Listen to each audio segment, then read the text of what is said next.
La Suisse conclut des traités internationaux pour régler ses relations politiques et économiques avec les autres États et certaines organisations. L'initiative pour l'autodétermination vise à changer notre rapport à ces traités internationaux pour les cas où un conflit survient entre l'un de ces traités et notre droit constitutionnel. Elle veut inscrire dans la Constitution que celle-ci doit toujours primer.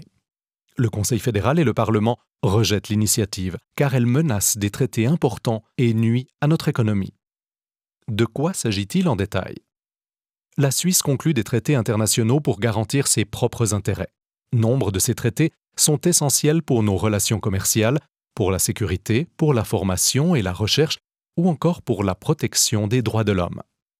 Des conflits peuvent survenir entre un traité et le droit suisse.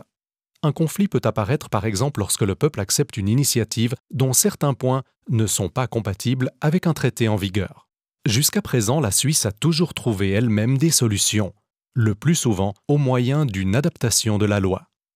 L'initiative pour l'autodétermination veut mettre en place une nouvelle pratique. Elle prévoit que la Constitution suisse doit toujours primer sur le droit international, sous réserve des règles impératives de celui-ci, comme l'interdiction de la torture. L'initiative exige de procéder toujours de la même manière en cas de conflit. Dans un premier temps, la Suisse doit cesser d'appliquer le traité en question, sauf si le peuple a accepté le traité en votation ou si le référendum était possible. Les autorités doivent ensuite s'efforcer d'adapter le traité, autrement dit, de le renégocier. Enfin, si les négociations échouent, le traité doit au besoin être dénoncé. Ce mécanisme s'appliquerait à tous les traités conclus avant et après l'acceptation de l'initiative. Le comité d'initiative estime que l'autodétermination de la Suisse est aujourd'hui menacée par l'extension continue du champ d'application des traités internationaux. D'après lui, les politiciens et les tribunaux privilégient les traités internationaux au détriment des décisions populaires qu'ils n'appliquent plus que partiellement, voire plus du tout, ce qui nuit à la sécurité du droit. L'initiative garantit le droit de vote populaire et protège la démocratie directe.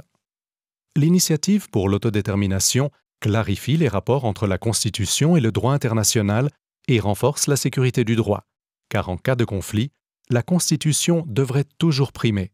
Elle maintient la capacité de la Suisse à s'autodéterminer. Le Conseil fédéral et le Parlement sont convaincus que l'initiative ne renforcera pas notre autodétermination. L'approbation des traités importants est déjà sujette ou soumise au référendum. Le peuple a donc déjà son mot à dire. L'initiative exige que la Suisse adapte ou dénonce certains traités. Notre pays se retrouverait dans une situation de faiblesse vis-à-vis des autres États, car toute adaptation nécessiterait leur accord. L'initiative peut en outre être vue comme une incitation à rompre nos engagements. L'initiative reste floue sur des points importants. D'interminables discussions seraient nécessaires pour déterminer si un traité doit être renégocié ou dénoncé. Par conséquent, l'initiative menace la stabilité, la fiabilité et la sécurité du droit et affaiblit l'économie, la protection des droits de l'homme et la position de la Suisse. Pour ces raisons, le Conseil fédéral et le Parlement recommandent de rejeter l'initiative.